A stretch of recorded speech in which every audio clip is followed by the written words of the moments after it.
push. And this is looking to be a pretty standard draft so far, I would say, by this patch's standards from both teams. I mean, Undying, we've seen it a whole heck of a lot. They already have a Bounty Hunter roam, or at least we're assuming it's going to be support or roaming, at least right now.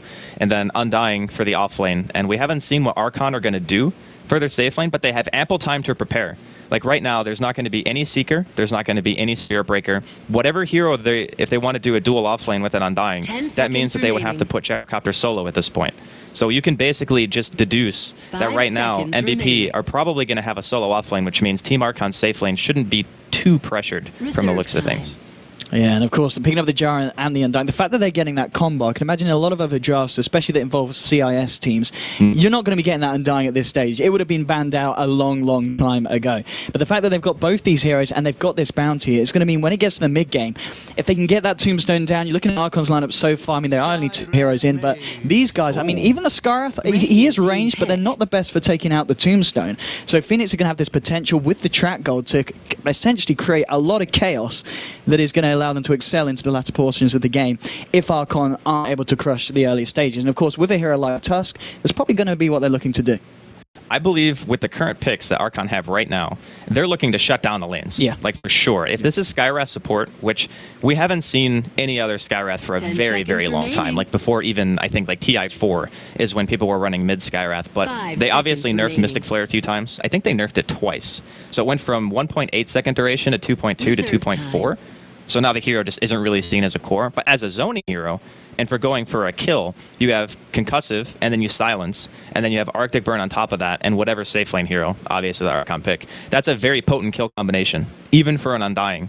So you're going to have to play very, very careful in that lane. And a hero that I don't think MVP Phoenix have gone a game without picking. This, I mean, we were talking about it before the game, Andy. Yep. The record in 6.84 for MVP Phoenix with the Witch Doctor is 10 wins and 1 loss. So this is a hero with a greater than 90% win rate for the team. So if you're getting it through the draft, you got to be feeling pretty confident about this matchup. I think this is most likely going to be the offlane hero with Undying if they do decide to do 2-1-2. Now we're still kind of assuming the Bounty Hunter is going to be roaming around a bit. Yeah. And I think that's kind of... I don't think Bounty Hunter is bad at all here. I actually think he's very good, especially if you can get to 6, because once you get track speed, if you look at their heroes, they're all pretty mediocre at chasing, but they all want to kind of chase, right? Like Gyrocopter, you can throw out a Cask, you have Undying, you can chase down with Decay. So they have a good team for chasing once track is out. And I think, like you mentioned, if they get to that mid-game and they start taking good skirmishes, Archon with their heroes, they don't really have an avenue of escape, right? Like none of their heroes are mobile at all. And Tusk is a hero who goes in. He can't snowball away. He has to snowball in. So it's a little bit scary for Archon if they don't get their good laning phase. It's going to be interesting to see what they pick up now as the 4th, as you said, if they are looking to try and crush these lanes of MVP Phoenix. We'll see what they decide to opt for here. And also, to think about what Phoenix's final pick is going to be, it's looking like it will need to be their mid-hero. What is kind of left open for them? I mean, looking at what they've been playing in the past, they have actually picked up the TA 4 times in 6.84, and it's a 3-for-1. And looking at what Archon have got, it wouldn't be the worst game to... wow. Now, okay. You don't want to pick it into that, or if you do, you're going to have some fairly big kahoonies, but Viper is going to be the pickup. I do like this pick for the reasons that we just talked about, like TA, obviously not so great against Viper, especially if you are able to get your hands on a pooled sentry at the start of the game. It just means that TA can't really do much of anything because of how good orb walking can be. Now, what they could do, if you're MVP Phoenix right now, is they could look to go back for something like Storm. Okay. And normally I would say that picking Storm against these types of heroes is risky because Storm still has a rough laning phase. Yes. But if you can... Okay, never mind. There we go. Bamboozled again. Okay, so Archon are on top of this, yeah. The only reason I think the Storm is banned is because if you assume that they're going to try to stop the Storm like before the Undying in the off lane, that just means your Undying is going to get a lot, right? Because ideally, Team Archon can only pressure one lane at once if you're MVP. So if MVP are losing their off lane, that means they're probably doing okay mid. And plus, they have very little tools to deal with Storm during the super late game.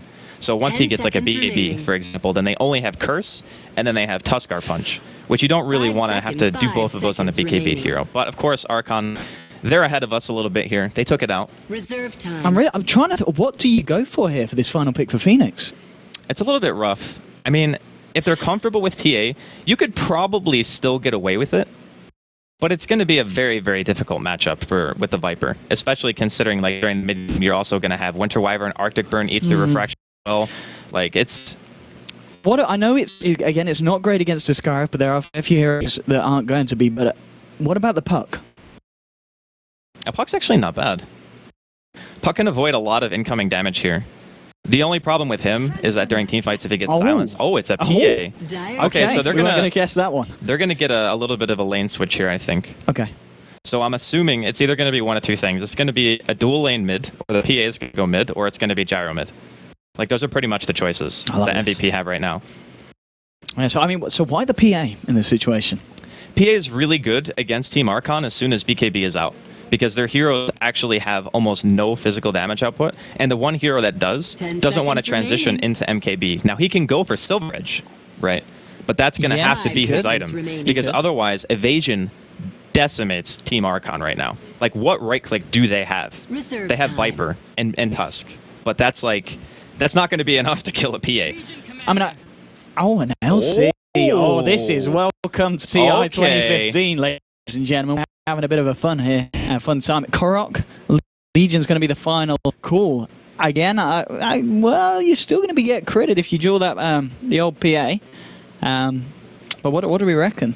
If the Legion Commander Silver Edge is PA and duels, it's a pretty easy duel win. Yes. And it's not as if MVP Phoenix have a lot of disables. Now, they have Witch Doctor Cask, but that's pretty much it.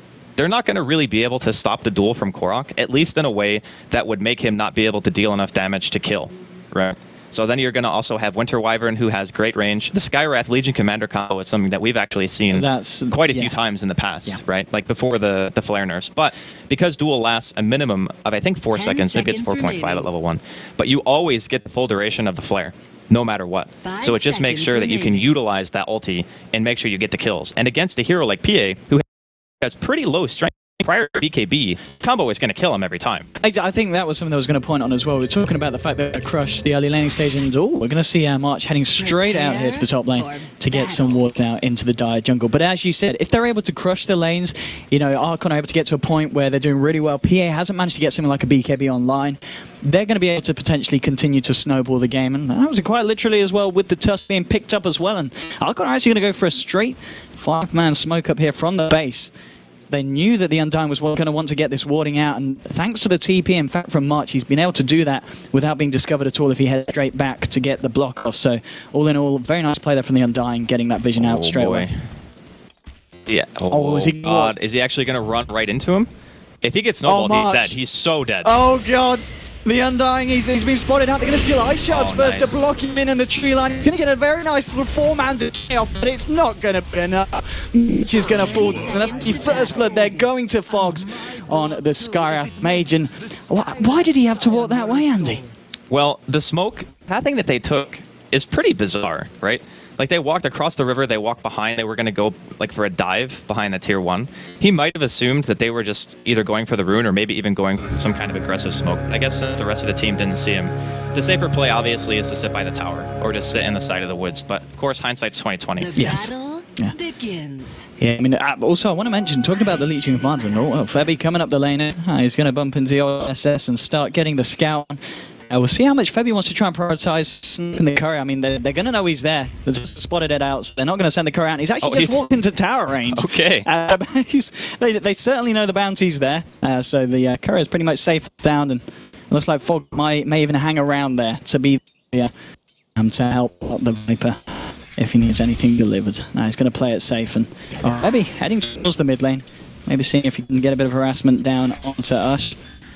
And just trying to help the lane out here for the PA. I mean, in terms of how the lane matchup goes, is this an alright time for the PA, or is she going to struggle a lot against the Viper? I mean, melee versus a Viper is never a nice lane. Well, the one thing about PA is, even though she is melee, she has daggers to throw, right? Like, off cooldown, you're going to be throwing daggers for CS. Once you get to level 3 or 5, you can typically get most creep kills, even up against a hero like Viper. The nice thing about PA, too, is she can jump on anyone. You have that blink, and you're going to have the stifling daggers. So if you get an Orb of Venom up on Febby, you start hitting them, you throw a dagger. A hero like Viper actually cannot stand and fight that, which is why you see Fog rotating over to mid lane. He realizes that if you go all in on Ush, there is potential that MVP can just straight up kill him with a bounty and a PA. I mean, we've got the Scarf here as well, yeah, pressuring poor old QO here on the PA. And top lane, I mean, March, he's been able to get a little bit here. He's trying to do what he can to stop Krok's farm. I mean, it's 7 for 3 at the moment on the Legion, 6 to 1 on the Gyro down here. So similar stuff going on both sides, but a lot of focus around this mid lane, just trying to help this PA get this good start. I mean, in terms of lanes, who's going to be happy at this point? Do you still feel the lanes of Archon are just that little bit stronger? Well, for the time being, Archon are going to be winning top.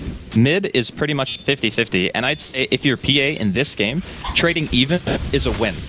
So, I mean, here you're going to see an example of what I mean. Like the Janata, he's going to blink forward, and I think he's just dead. He's going to go for it on Shanash. He's got a salve. He might need to try and pop it. There's no point now here. They're going to dive, and they're going to get it. Febby should be able to just get out. He's got a Shadow. No! He is dead. But all in all, certainly worth it picking up that kill there and getting the old Viper there, helping out the PA in the mid lane. It's kind of hard to anticipate stuff like that because the PA can jump on you from so far away that you just have to play super far back. So I can't even really blame Uch too much for dying there. It's just a matter of maybe not being familiar with like that particular hero to go. Because honestly, how often do we see PA mid? Right? It's not very common. So I think after that death, he'll realize the kind of potential that they have, and he'll probably respect the kill potential a little bit more. Now towards the top lane, we are going to see Febby head up there. There's also Skyrath wrapping around here with the double damage.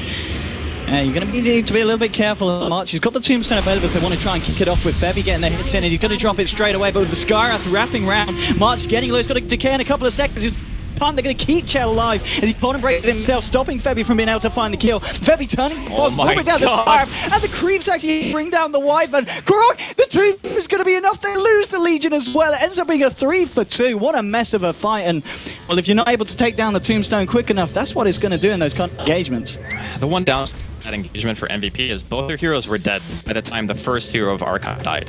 So instead of getting some EXP, they really only got the gold for it. Yes. But still, like a 3 for 2 in that situation was fantastic. Like, no doubt about it, that was a good trade for MVP. And so top lane, they're going to head back here. We're seeing both the supports, the Scarif as well, hanging around Korok now, letting Viper have a bit of a free fun time here. In the mid lane, yay, though with the 19 for 6. She's winning, man. She's having a great time thanks to that kill that Febby was able to help her get in that situation. I mean, how's the bottom lane looking? We've not really talked much about this bottom lane here with KP and Nuts up against this off-lane Tusk. I mean, MSS so far is hit level 3. I mean, funny, yeah, what's the Undying looking like in response? Yeah, he's hit level 4 thanks to that little bit of a fight that went on. So, all in all, the off-laner, this not really doing a lot for the side of Archon so far. Well, I think he's just trying to wait it out. Get to level 6. You can start rotating before that if you feel like you can. Oh, she's in a lot of trouble here. QO going forward here. There's going to be a backup of March and Nuts as well. There's no escape for the Viper. That's going to be another kill on this Viper in the mid lane. Now, Viper, one of those heroes, if you shut him down early, he's not the best comeback hit. No, not. Viper is maybe one of the worst heroes to play from behind because he's typically the team mech carrier as well. Yeah. You pick that hero for 2 reasons. I want to dominate my lane, and I want to get to mech so we can start doing some 5-man Dota. Like, Archon has pretty good 5-man, I would say, especially once there's Skyrath and you have that combo with the Legion Commander duel into the Mystic Flare. But because of the fact that MVP have picked a mid, it's a bit unconventional, but it has very good aggressive potential, right? So you can jump in anytime. If QO wants to go and he sees Febby there, they're going in. Oh, Febby wants to go for Fogged. He's got March. The Tombstone will be dropped. Korok, he's going to be able to heal Fogged up here. Now Korok trying to turn it around. Go for Febby, and he might just get it because the dust was thrown out by the Skyrath. They'll bring down the Bounty Hunter. Nuts has rotated in now. Now can they take down Korok? Skyrath Mage is still there. Fogged on the sidelines. He's a little bit low. Got to be careful here at the decays. March is going to start diving this with the Tombstone zombies. He might be able to. No, him and Nuts are going to back up. And maybe now Fogged, he's just going to send out the flare here. Korok. Now he's just going to go back to farming, but all in all, nice reaction there from Archon, keeping Fogged alive and safe and finding a kill and return onto the Bounty Hunter. That was a really nice play, actually. I think that dust hit him like barely just on the edge. Middle. He's going to go for us, but this time there's backup. Chad trying to turn this one around, and now Tusk, MSS, he wants to join the fight. They'll take down the PL, they'll look for Febby as well. Dust is there, they'll get him, but KP coming in with the cooldown. Oh, she's getting low, they'll bring down the Viper. Looks like it's all it's going to be. He's trying to chase down Chad here. Can he find it? Yes, he can, because Nuts is there. The Ice Shards will hold KP back for not long enough, and they'll pick up a couple, and, well, the rotations from both sides there. Fantastic stuff from MVP and Archon, ending in for a 2 for 2, but the fact that KP was able to come in on the jar and clean up, that's got to mean it benefits the side of Phoenix. That was... It's close. It is very close, though. So the goal next. I think the fact that the gyrocopter was the one who ended up getting credit for the kills, maybe it's like barely advantage for MVP. Nothing really huge, though. The nice thing is that KP had enough presence of mind to know that, hey, I got level 4 rocket barrage, I got call down, I should have a TP. You know, there's going to be a lot of action mid. We know Hugo and Febby have been pressuring Ush, so it's common reaction from Archon to try to stop it. That's exactly what went down, right? So the fact that KP knows that in advance, okay, they're going to prioritize mid because of how much action's been there. I can just be ready for a counter gank. And that's the kind of strength that a gyro gives you. So far, how's Korok doing in terms of farm? Just picking up the... They did lose the courier on the side of Archon for a couple of minutes, so that's going to be a little bit of a downside for the team. They'll still yet to hit that level 6, of course. We're only 7 minutes in. It's going to be that crucial point where the Bounty Hunter is going to be able to make these fights, which overall, as we're saying, been fairly even in terms of gold swing. If you've got a Bounty with track, suddenly you can't be taking even track. The skirmishes are going to start to not favor Archon if they're losing the same amount of heroes even, right? The only time I guess you could say an even trade is fine with track. Look at this top lane Korok coming a little bit close. In comes the cast. The bounce is going to be there. Maledict is onto him. He's going to look for the TP out. And oh, is he going to be enough? Yes, he should be fine. The damage is not going to be enough for the Maledict healing up at the fountain there, but a little bit of risky stuff for Febby coming into the mid lane. Do they want to try and go for it? It's going to be hard because Chad is there. We'll have the Embrace available as well, and that's going to be enough to stop any action from a PA and a Bounty Hunter because very much the majority there are physical damage. The Cold Burn is going to be great during the mid game if the Winter Wyvern is in good position. That's the one thing about that hero that's so difficult. Winter Wyvern is one of the slowest heroes in the game, right? I think it's like 285 base movement speed. So you're very, very slow, but all your abilities have very long range. So positioning is key. You just need to make sure you're in the back line and ready to throw out that ultimate or your Cold Embrace if your carry is getting jumped on by the PA. Towards the mid lane, we're seeing Archon. They've got 4 heroes here. It is just Febby and Kyo here on the side of MVP Phoenix. They've got to be careful how far they push up this lane because Chad is ready. MSS actually TPing on the top lane to join Korok here. Maybe seeing if they can turn it around. The cast is going to come out, and the Ice Shard, they're just going to catch notes. The stun will connect, and now with a Warrior's Punch, bringing him low. They get the jewel off with a heal from March. Oh, no. He's not going to rid the jewel. Korok, he might even die. No, he will find the kill on the Witch Doctor, but he's going to pay with his life. They've lost the Tusk as well. A 2-for-1, and that is, of course, with no one winning the jewel there. So, again, I've got to say, MVP's play has been fantastic in tried to Ush has now come in on the Viper, but I don't think you want to fight this. There's still people chasing this down. Kyoko, he's going to go straight forward onto Fog. This time the Cold Embrace will be there to help him for the time being, but I don't know if there's going to be enough. Febby getting the slow onto Ush. They'll blow out the Seraph Mage, and they want more. There's 4 heroes here. Archon, they need to get the hell out of there. Ush getting low. He's going to go down. It's going to be a killing spree for KP here on the gyrocopter. And this is going to be the point of the game. It's getting a little bit scary. Febby, he is close to the level 6, getting that track online. And this time the fight heavily benefiting MVP Phoenix. MSS just bailed on the duel. Like, he just ran away. I don't know if he was expecting the Soul Rip coming out from March, but that definitely just turned the fight completely. Because maybe if the Soul Rip doesn't come out, they kill the Witch Doctor fast enough to just run away. But instead, the entirety of MVP reacts. They realize if the PA is there, their chasing potential is almost unlimited. Stifling Dagger only has a 6-second cooldown, and you can just keep spamming it, and your team gets closer every single time. And then with Gyrocopter's rundown potential with Rocket Barrage, you can chase across the entire map. Imagine how much worse it's going to be for Archon when that track comes out. Then you're just going to be getting chased forever. There's no way you're going to be able to run. Between PA, Stifling Dagger, and Track Vision, you can't get away. So they need to keep that in mind. The next few engagements, they need to be 100% sure that they're going to be able to get their kills. And it really feels like the point as well. They're going to push this middle tower, take it. No reaction from Archon, because I really don't know if they can fight 5-on-5. It's going to be very hard for them to take an engagement. With cooldown, it's pretty difficult to fight into, and the Witch Doctor also has to get up the Death Ward as well. Like right now, Nuts, I think he's like, yeah, he's 100 experience away from 6. And right now, MVP are just taking their time. They're pushing in the tier 1s. They've already gotten the tier 1 mid and the tier 1 safe lane at just 10 minutes in. So I'd say for now, they definitely have the majority of map control, and Archon are going to have to make a pretty good play to bring it back. Indeed, I'm the sustain, of course, there with Nuts as well. With the good old Voodoo Restoration, and Febby just keeping tabs on anyone that wants to dare come down here. MSS hiding up on the high ground. He's level 7.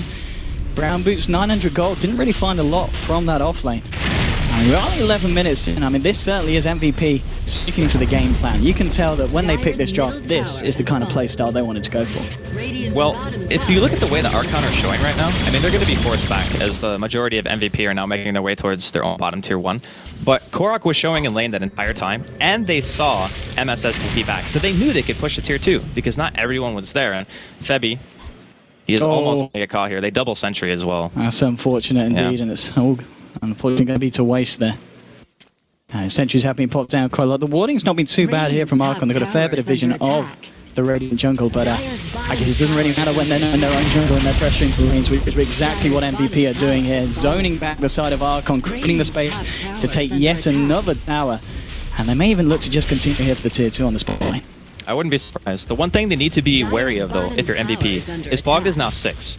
Now, the Winter Wyvern, Chad, he's still level 5, but you cannot underestimate the damage combo that they have. If you get duel into a flare, you're probably still going to die at this stage in the game. Now, QO is going directly for BKB. I think this is the 100% item build. Like, you absolutely need BKB against this combo because you are going to be, most of the time, the primary target, if not the gyro. But you're also easier to get to because you're melee, where they're assuming you're going to be jumping in, right?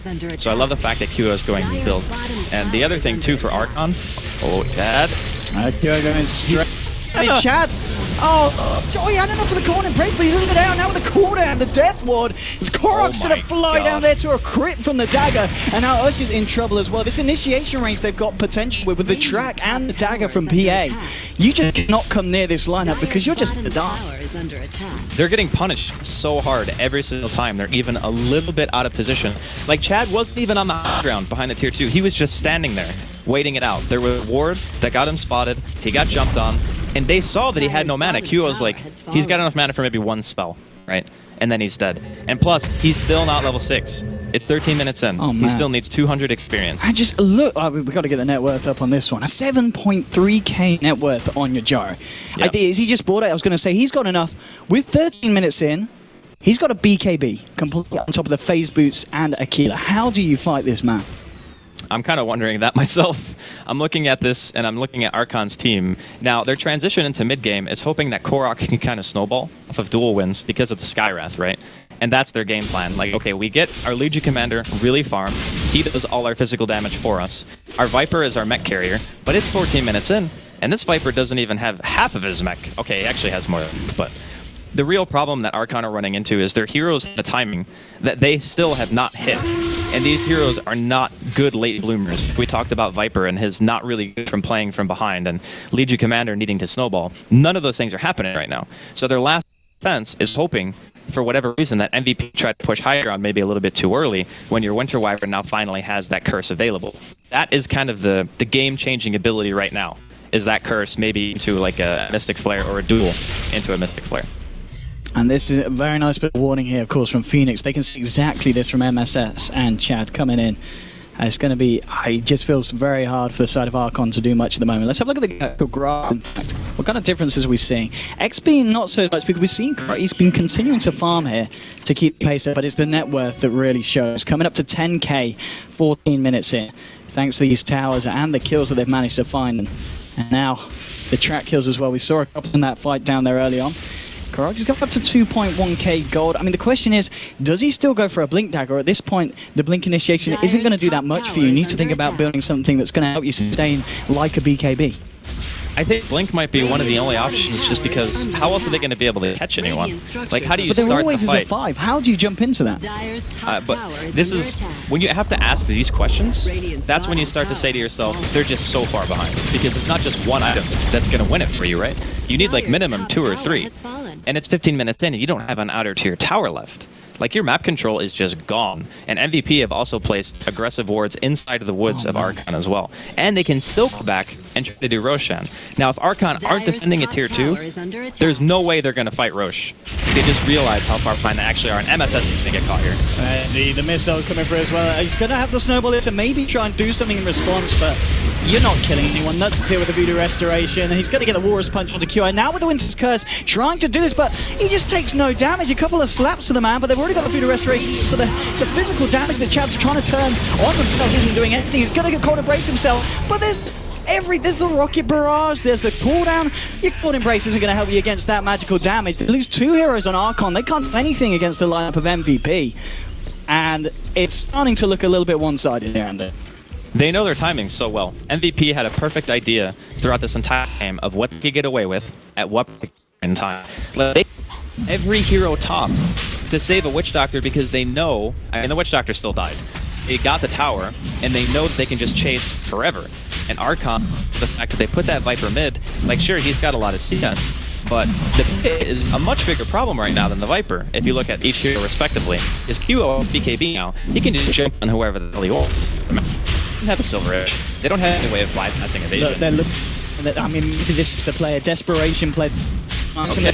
Now moving towards the pit, Chad, and they know they're taking Roshan. Can they do anything about this? But no, KP gets off the corner, hold the BKB. Korok will get a successful duel here onto the Witch Doctor, but KP on the kill streak. He's still fighting in the pit. They'll get the Viper Strike onto KP, but it doesn't matter because March and Q are joining forces to take down the Tusk. Now they just turn onto us. He's trying to desperately do something, sitting there, slapping away at QO. It doesn't matter. The PA is poisoned up, but he's still going to live there. 4 heroes dying on the side of Archon. They only lose the Witch. I'll make that 5. It's a triple kill for QO, 20-9.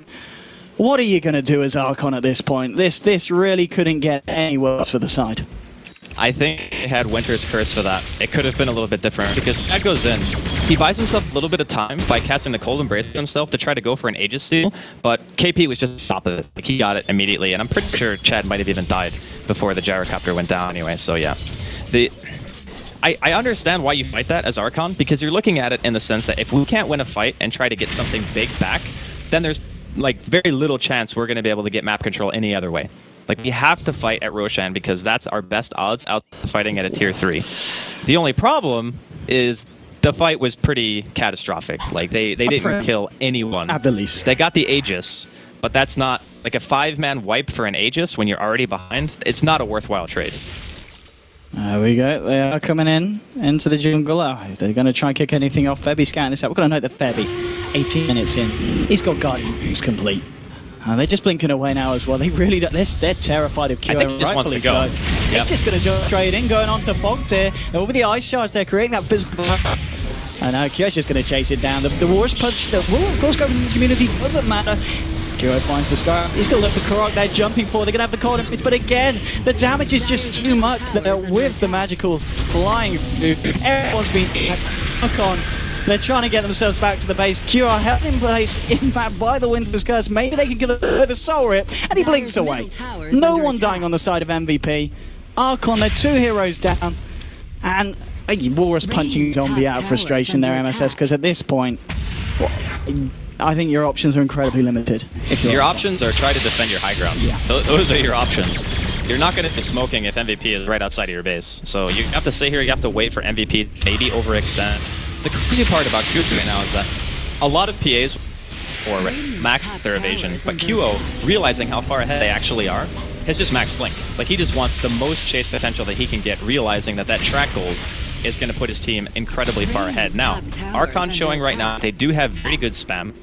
They can put MP back even in a situation where I would say pretty much every early game engagement, barring finding March inside of the woods and maybe getting like 1 or 2 counter kills in top lane, it's just been all MVP. Like, they've just won every single team fight. And here we go, Tombstone's up there ready to fight, and I don't know if Archon are. They're going to throw the Ice Shards onto QO again. Phantom striking back out. We'll be able to take down the Tombstone. And that might hold MVP off for the time being. But what's this time going to buy you? MVP are just going to look to clear up Dire jungle, continue to find the farm, continue to keep themselves on top of Archon. Looking at the grass now, it's starting to look a little bit more horrific if you are an Archon fanboy or girl. It's 10k lead in terms of XP. Gold-wise, it's almost coming up to the 20,000 net worth difference between the teams. I'm thinking right now, Archon's options, like, if MVP continue assuming full map control, like sitting inside of your own woods and farming, the best play typically is to run to the opposite side of the map, which is basically what Archon are doing right now, and they try to farm the enemy woods. But, like, they're kind of lacking in vision at the moment. Like, they can see their own woods, but oftentimes when you ward your own woods, you run into the situation where you already know where MVP are most of the time. If you don't have any towers, they're going to be on your side of the map because they want to constrict your movement, right? They want to make sure you can't go out of base. So sometimes those wards don't really do too much for you right now. It's kind of like deceptive having that vision, and looks like MVP are looking to try to go high ground once again. Yeah, so up the tombstone trying to buy us some time here, which is going to be enough to take down this, and that's a nice win. Curse in his over the sky, but he's not enough. Creo gets the BKB off, and he's Glimmer caped up as well, going straight in onto. They'll take down on, and look at it go! Edward is destroying them all. Korok's going to fall as well. Viper will buy back, and he is there in the fight, but he's being trapped up. I think it could be us dying again for the second time in this team fight. He certainly will. There'll be a buyback from the Winter Wyvern. It doesn't matter. GG is called and ends with a triple kill here for QO. 28-9. MVP will take the first game of this best of 3 series, and I've got to say that was almost a flawless performance there from the Radiant. They just put on a clinic. Honestly, I would say that PA pick was a stroke of genius coming out from MVP. That was such a good pick. When I saw the Storm ban, I was thinking, what other hero kind of brings the same thing as the Storm? You got that great mobility. Your laning phase might not be great, but it's good enough.